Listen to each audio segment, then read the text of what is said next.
welcome to Celebrity Chat on Panside TV Africa.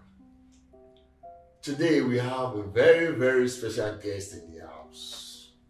And I know that you guys have been waiting to see this great guru of entertainment. All the way from Atlanta, Georgia, United States of America. He's right here with us in Benin City, the cradle of black civilization. He's no other person than Mr. Osaretin Festus Isibor. You're welcome to the program, sir. My pleasure. Welcome, sir. How are you doing, sir? I'm good. You're looking so good. Yeah. Can I ask, how are you enjoying Nigeria as it is right now, sir? Well, if I'm not mistaken, I'm a Nigerian. Yes. So it's good. Whatever condition we are in, we try to adapt. You're welcome, sir.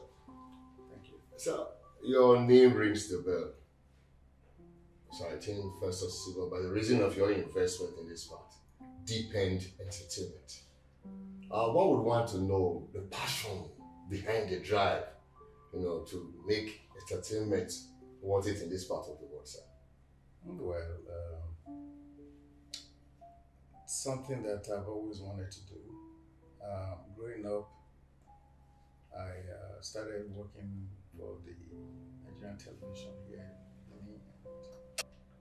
But I always wanted to be a musician, but I didn't get to do that. So I happen to have a daughter that went into music and became a producer at age 12 and started producing people in the US. So that really drove me into entertainment again. So we started Deep End Entertainment in Atlanta, the year 2000. And we signed a few artists and tried to do a few gigs and shows with A artists over there. Then it got to a point I started to think about home and said maybe I can bring this back home and see if I can impact entertainment here.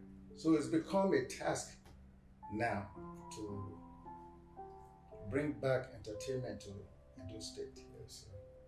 That's why that's my cause. You're welcome, sir. I no doubt you have done quite well, sir. And it's more than we're expecting from you. Government policies on entertainment in this country, how do you relate with it, sir? Well, I think the government needs to do more to support the entertainment industries. Because entertainment is one thing that people can get relief, especially with what is going on around the world now, this tension, this COVID-19, and the only thing that's going to give people the relief, it's entertainment. Because entertainment comprises of music, film industry, and all that. This is the only thing that's going to allow people to free their minds from all the stress that the world has put on all of us. So the policy to say, I don't know what kind of policy the government has in place for entertainment, but I would think that they would do their own share of supporting entertainment industry so that people can do more. I see that a lot of people are sheltered in what they can do to contribute to the entertainment industry because there's no support from the government. But if we have to wait for the government, we will never move forward. So my thing is, do the little that you can and make an impact. That's why we're here. So don't you think by the magnitude of your investment, you're in the right position to also advise the government on steps to take towards, developing the entertainment industry in this part? Well, I don't think I want to put myself as a special advisor to any governor or whatever. I think when they see what we do, that should draw their attention. And if they fail to recognize that, then they have failed. But again, I'm not going to wait. Speaking for myself, I'm not going to wait for not one person, government or governor or whatever, to steer me before I can do what I need to do for my community, for the youth.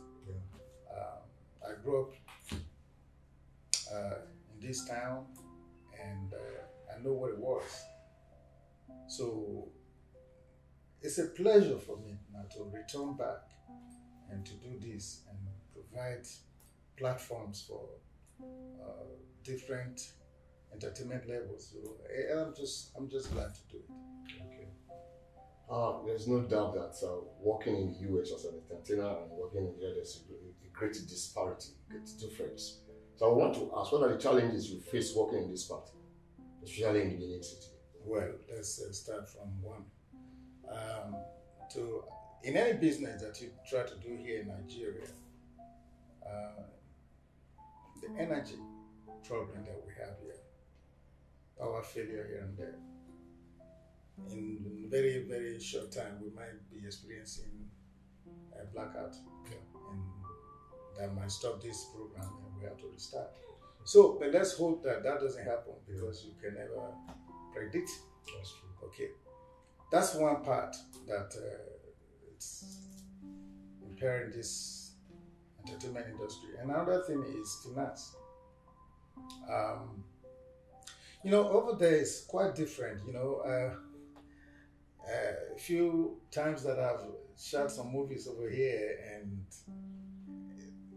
the people that work with me, they question my generosity, trying to pay some artists a little bit more money for what they did. And I look at it like, what are you talking about? I mean, you guys are working for little change. But you do a movie over there, for example, you don't have to work for the next 6 months or 1 year. By the same token, you do 20 movies here, you're still struggling to eat. So the money factor, and because of the dollar power versus the naira currency, so we cannot equalize or try to compare one entertainment in US to entertainment anywhere else in the world to the one in Nigeria. But I must say this, regardless of all these differences, the Nigerians are so talented that it is hard to sit back and just see people rot away. So that's why I come in and do the little I can to help out. Because a lot of people that I've seen, they are just good, even better than the ones over there. But because of their financial constraint and because there's no support, most of these people, they go to their graves with their dream. But we can change all that. Thank God they are looking up to American scene, music scene, entertainment scene, and all that. So they're trying to adapt the same situation over here. And that's probably the hope that they have. But for some of us that are opportune to make them realize that their dreams, so we have to empower them. So for me, it's always a pleasure to contribute the little I can. And I'm sure everybody that's in the same position like me will do the same if there's no politics involved. And there shouldn't be any politics involved in entertainment. Thank you very much, sir. Like you rightly said, talents abound in this part of the world. So much to give out. The one major challenge that this crop of talents to have is platform for distribution. And by the grace of God, you have been able to set up a cinema that caters for distributions. And so one may ask, so how is the cinema doing? We know that COVID, for instance, at a point in time, kind of forestalled a lot of happiness entertainment. But then, post-COVID, sir, how do we see it? Because I know that there's going to be a lot of influx of talent engaging the cinema. And yes, that's part of the reason. So you can't just say you want to bring back entertainment to a community, to a city, if you don't create platforms or build a stage for them to perform. Um, yeah, we have some cinemas here in Benin, and it's never too much. But we brought in Deep End cinemas, and located Deep End cinemas in the neighborhood that you wouldn't think. We put it in the community as a way of giving back to the community. When we did that, we were not thinking about how much money we're going to make. Okay. We were thinking about how we can bring something to the neighborhood that can't go far to GRA and all these other places. Bring to them as like giving back. And I'm sure with time, money will come. But first, let's do something for our community to develop the area. So more importantly, when you take something to a community, you are developing the area, thereby giving people around that area job opportunities and all that. And then of course, the entertainment part of it also, people get to know. When I was growing up, I don't know if you guys knew or not, I was born about 5 minutes away from Deep End Cinemas located there by TV NTA. And there was a movie theater then. It was an open cinema. It was called Olo Cinema, yes. And it's still there.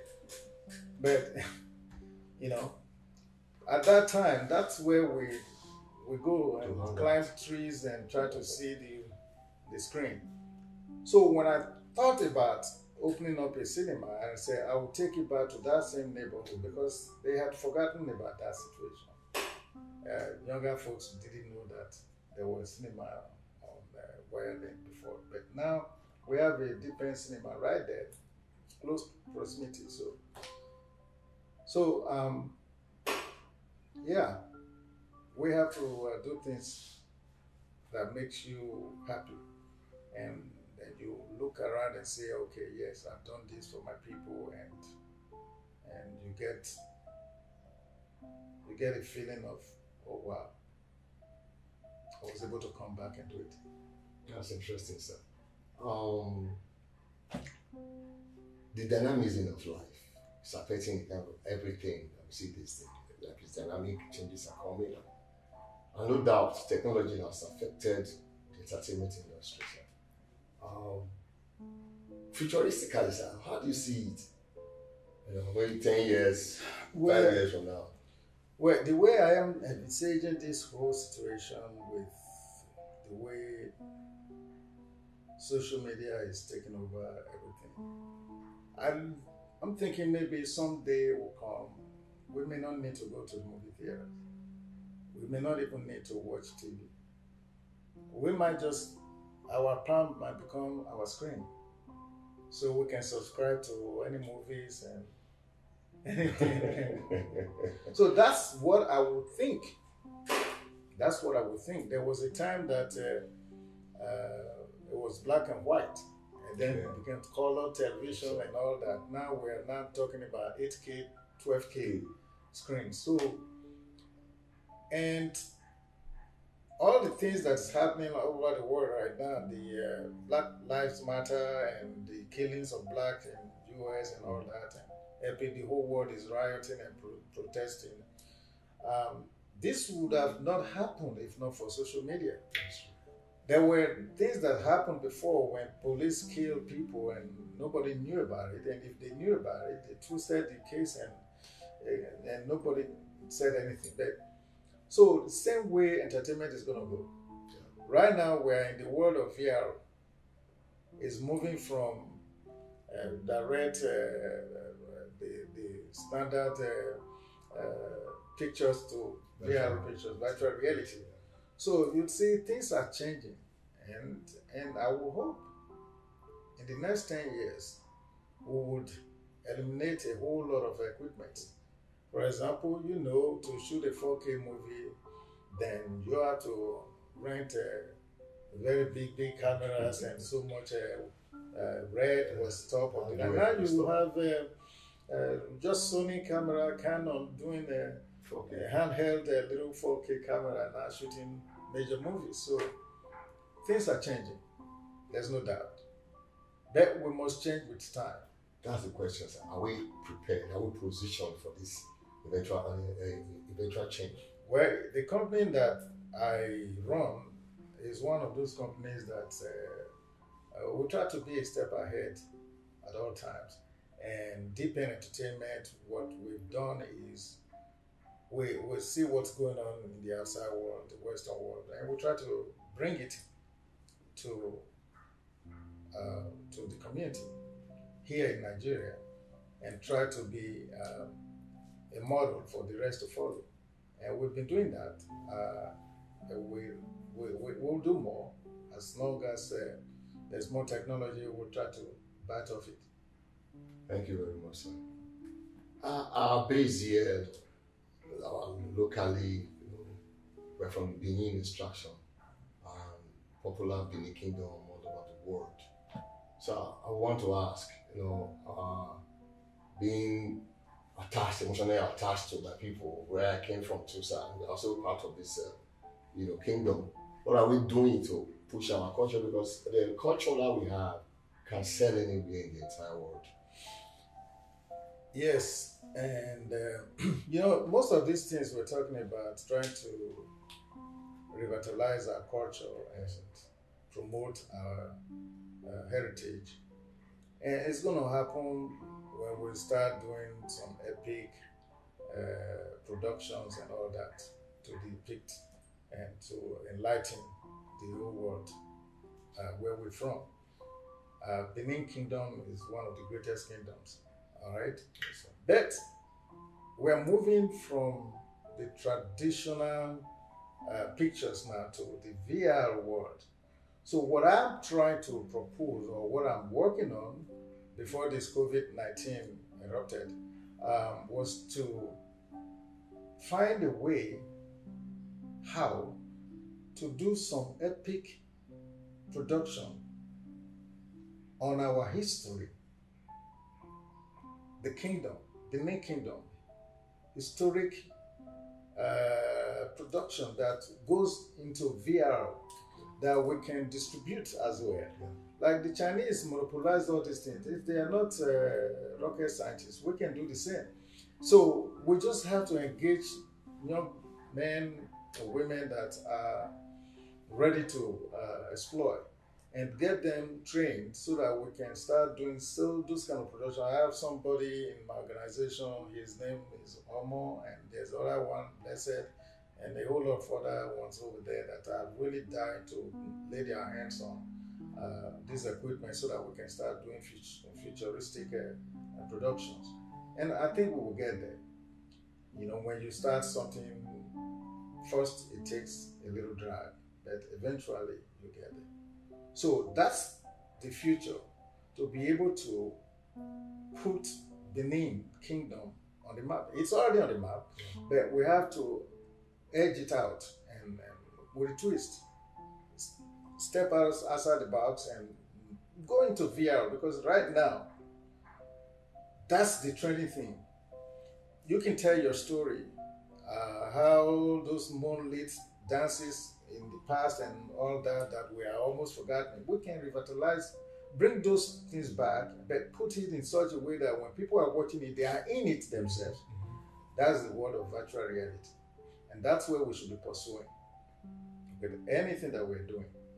And so I'll see that my company invests some attention to that. Okay, looking at it from your perspective, let's look at it from the economic side of it. And the people, will they be able to afford it? Because these days, 2 MB, 1 MB, just on their phone, you get their entertainment appetite satisfied. Well, I'm sorry to cut you. Yeah. And Oculus is a company that we already been approved on Fansite. We have our own VR app. So most of these phones It's just like an app. Okay. Like I said, everything is going to move away from the desktop, the laptop, and all those other. Everything is going to end up on your palm. Right now it's on your palm, but it's just the phone.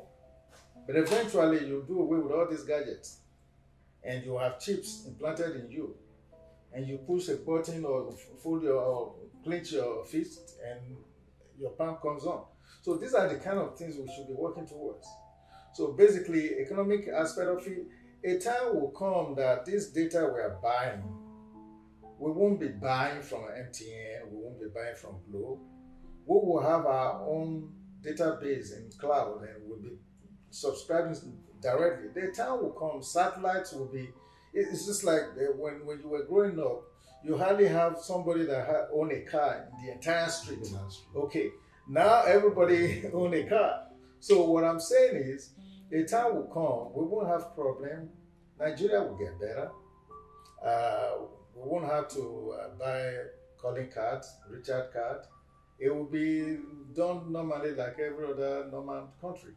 So you pay your bill at the end of the month, and you have fast internet. You have all of these things will come in due course. So it's just a matter of let's exercise a little patience, but let's do our part while we're waiting for those opportunities to come. Okay, let me take you on something you just mentioned about Nigeria will get better. Looking at the political landscape of this country, what kind of drive such a hope in you to say Nigeria will get better? Eventually, there will be a revolution. The youth, the younger folks, everybody will get tired of the same old song, and people would stand up and say, enough is enough. You have the whole of different countries that didn't want to change. Yeah. And then for democracy, and eventually the new democracy will free them. So they opted for it.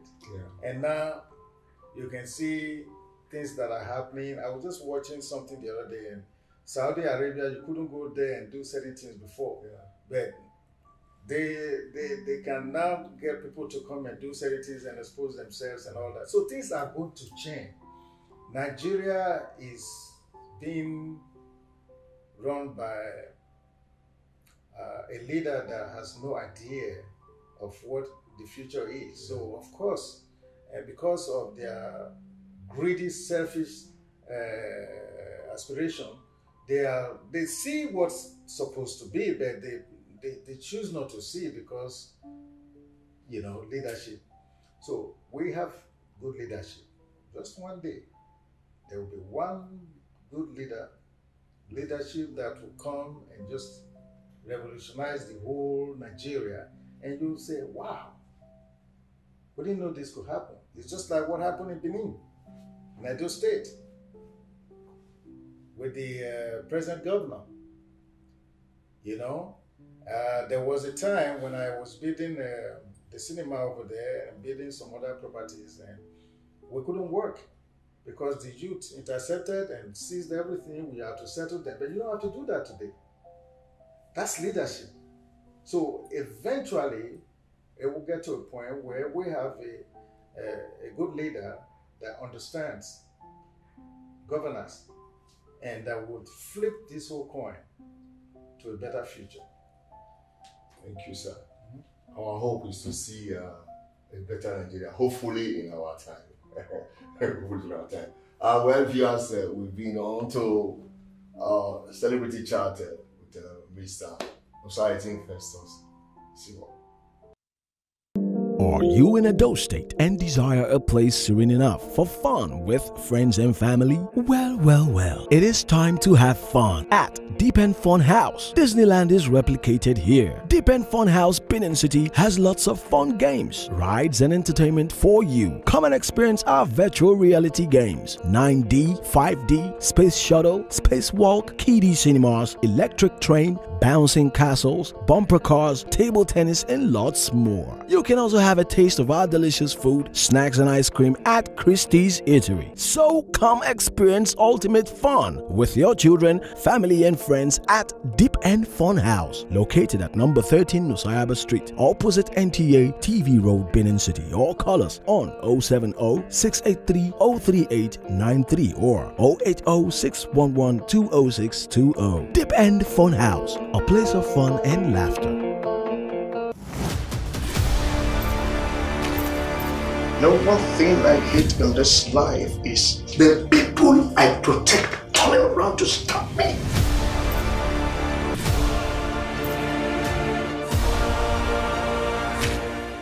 He's from Benin, the city.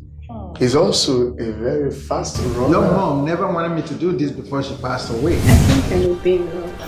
If anything, for any reason, happened to my daughter, God forbid, I will rip that boy's head from his body. Don't you look at me. Don't try to be a nice girl.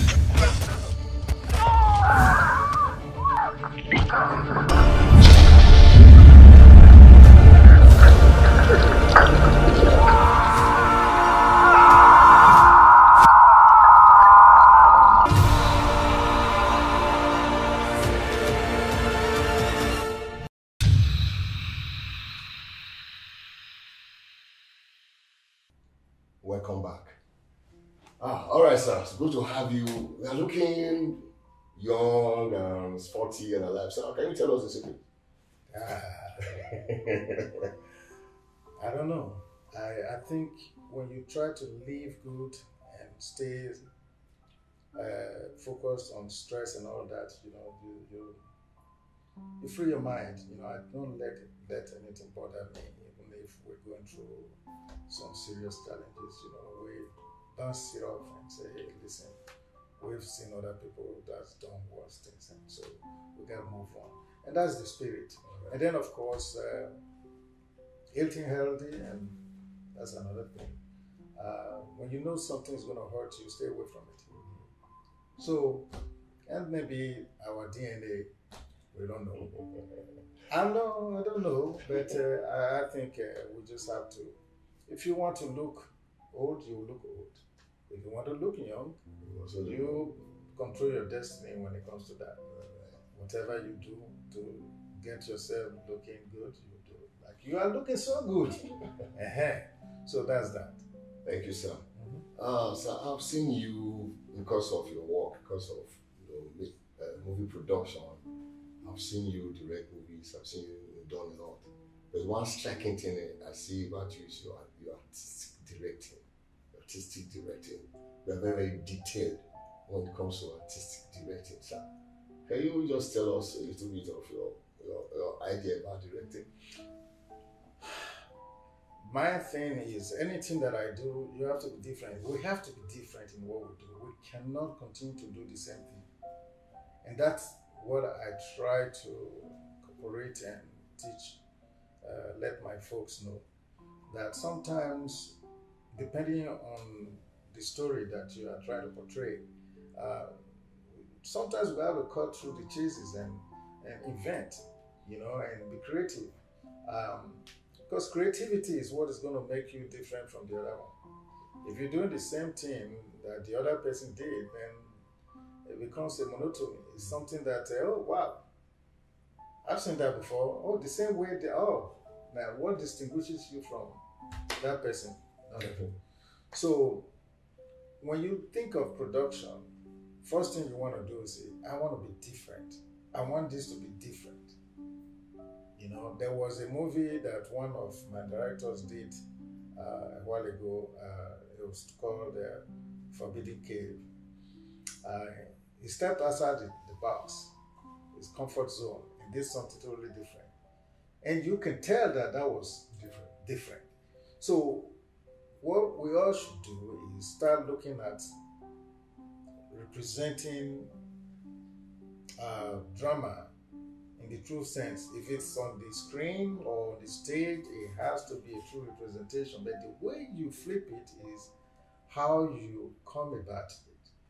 And then you have to look at the camera shots and all those things that you're calling. Make sure that it's something a little edgy, different, so that people don't look at it as, oh God, this is just another home video, you know. So this is why I always, my cameraman, I tell, hey, it's okay. This is the shot, that's fine. Everything else, you're wasting time. Because over there, we don't have time to waste. Because time over there is so much money. So I think creativity sums everything up. Okay. That's what you use just another home videos. Don't you think market here kind of influences the kind of movies that we turn at here? Because since the buyers are comfortable with what they are saying. Well, that still goes back to doing the same thing. The buyers will be comfortable with new ideas. You got to give them that new idea. The way you introduce the new idea to them is what is going to sell it. If you say, okay, this is what they are used to, and we're just going to continue to do that, then we're going to remain the same place. Whereas Kenya and Uganda and South Africa, they've moved on. Our competition is not here anymore in production. We should be able to take our production and take to Hollywood. But if we continue to do the same thing and don't want to excel, and we just want to keep doing the same thing, then they're going to continue to look down on our production. And that's why we're bringing all these different cameras. Now, I'm glad when we first came with 4K red and black magic, a lot of people didn't know what red was. And a lot of people were afraid to even use red. Oh no, we can't afford that. And then now, everybody's talking about 4K. So it's just a matter of exposure. Once you expose them to, okay, this is, oh, that's old. This is what it is now.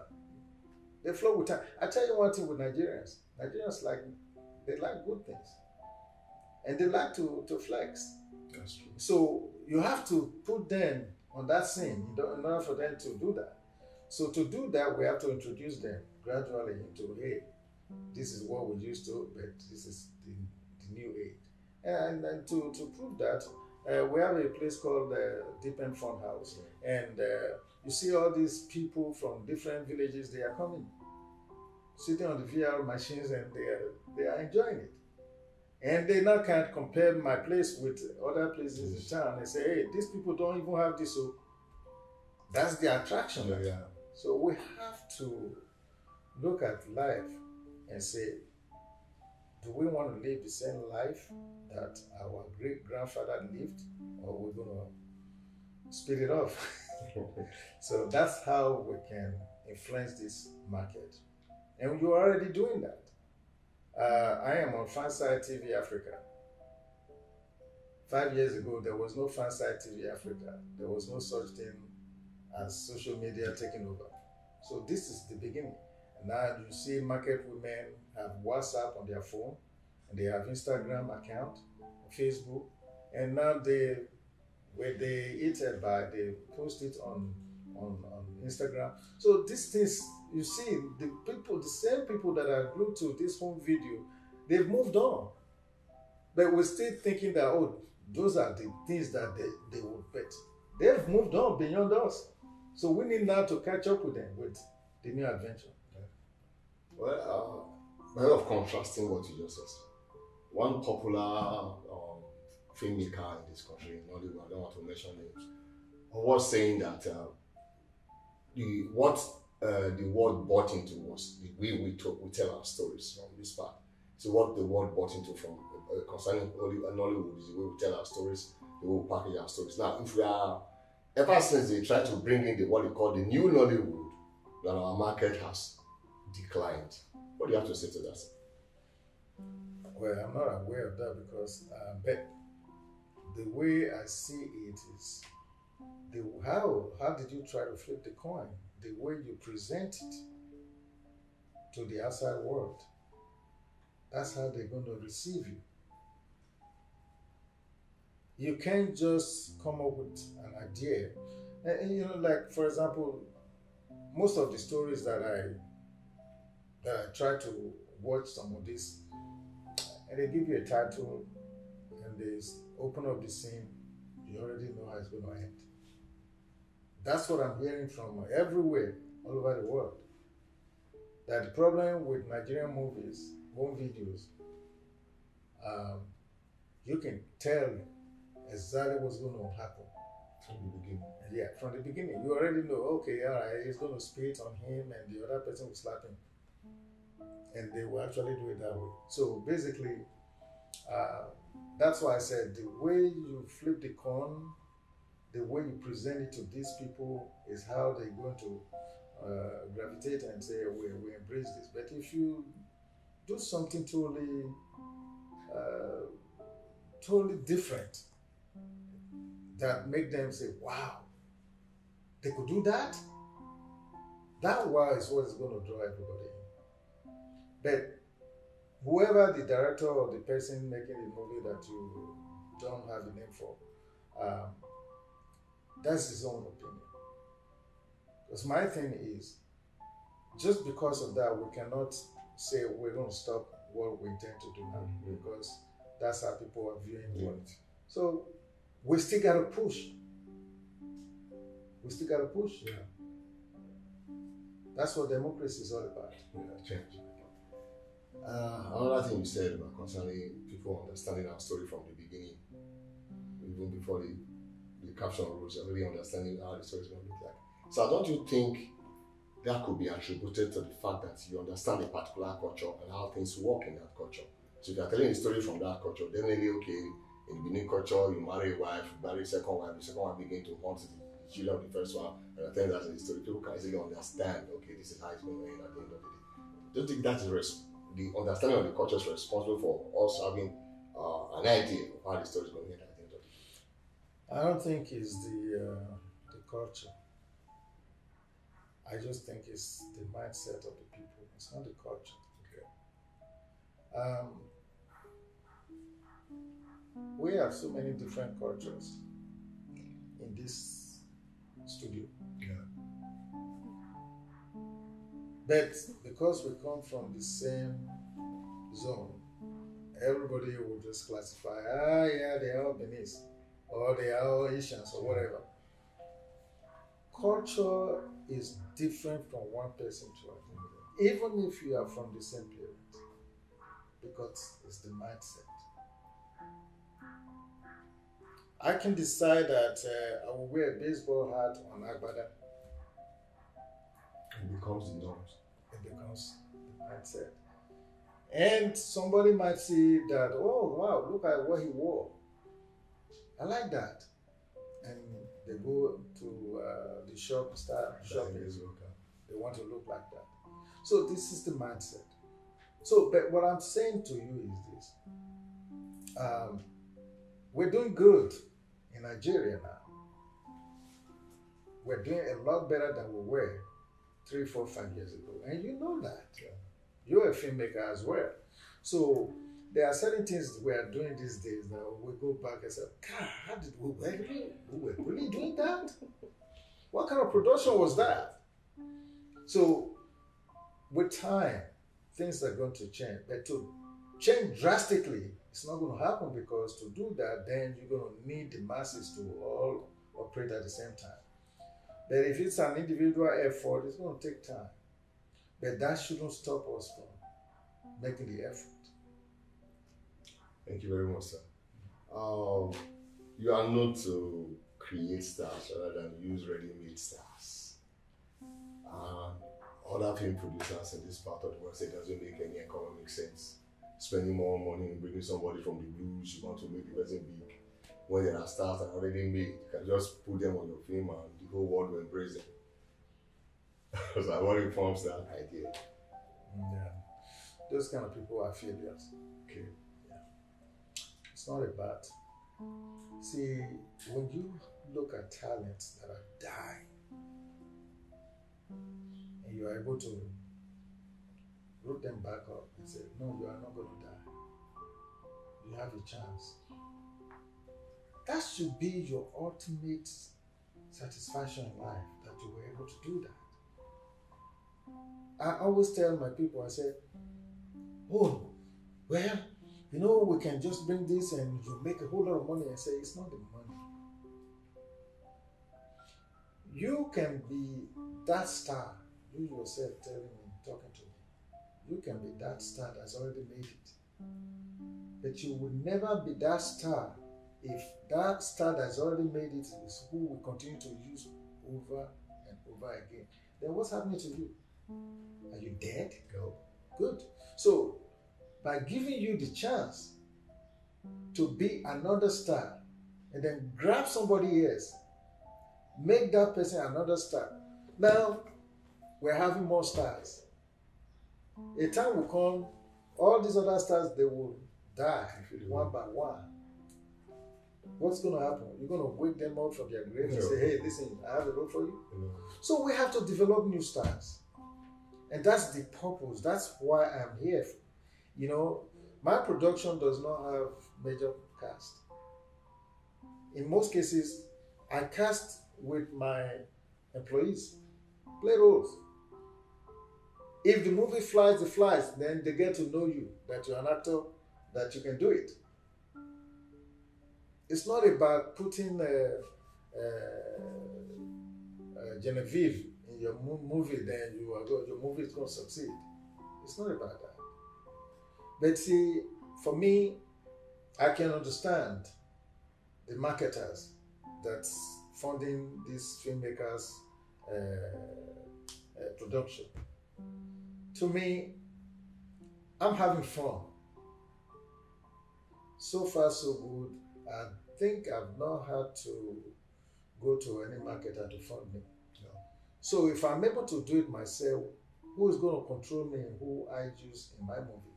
You. It's so I do whatever I want, and I give the people a chance to grow so that we can have our own stars. That's my belief.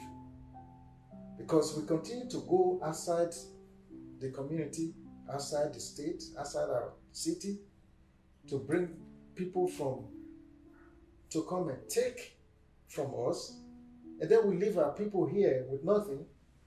These people are hungry too.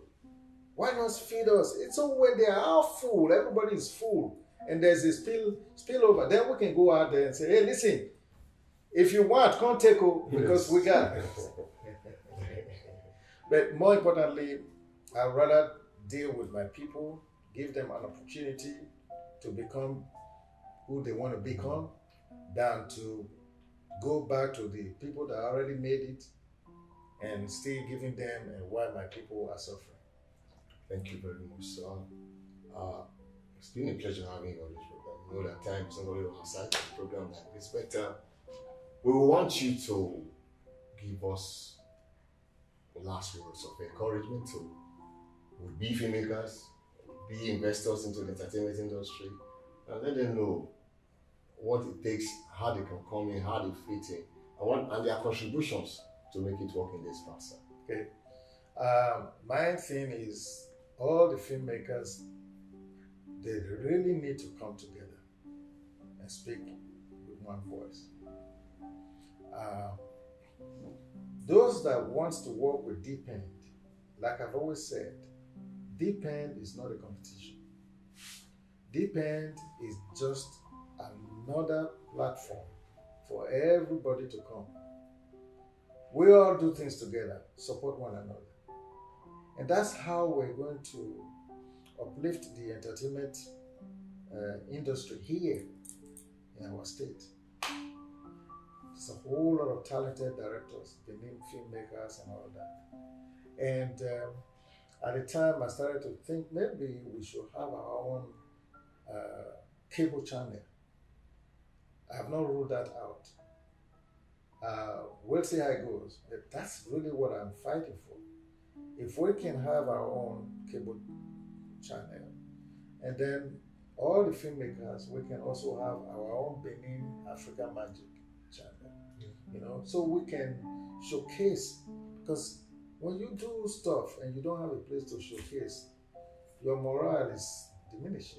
So now we're looking for a situation where we don't have a place to, now there is a stage for the filmmakers in Benin. For our people, there is a stage now. We have Kada Cinemas, we have Deep End Cinemas, we have Film One. But I can only speak for now. For Deep End Cinema, you all are welcome. We'll work with you guys. We'll show your movies. We'll make sure that we're not ripping nobody up. We want people to grow, and we don't want to kill your dreams. But most importantly, you must work with your fellow filmmakers. Understand one another. Understand that your dream can only be realized with team effort. And not, oh, I want to do this so that all glories go to me. I did it. No, it's not I did it. We did it. If we do it as a community, as a group, then we have a better voice. And that's why we are not respected. Because everybody wants to solo. But we can all come together and work together. We have the platform now. We have all the equipment. Then we have discounts. We can work together and we can realize, hey, listen to correction. Hey, listen, criticism is for your own good. That's all I think. That's the way to start. I'm trying to motivate everybody. Thank you very much, sir, for your time. Really appreciate your coming. My pleasure. Hopefully, we want you to come back in the very nearest future, because I believe there's so much you are going to tap from your wealth of experience and knowledge. Thank you very much, sir. And well, viewers, we thank you for staying tuned to us and really appreciate your time with us. We've been on with our father, our brother, an artist to the core, Mr. Festus Isibor, the CEO of Deep End Conglomerate. Until next week, we're going to be having a special guest again in the house. Stay tuned to Fanside TV Africa. Thank you. Fanside TV Africa, the hottest videos from Africa.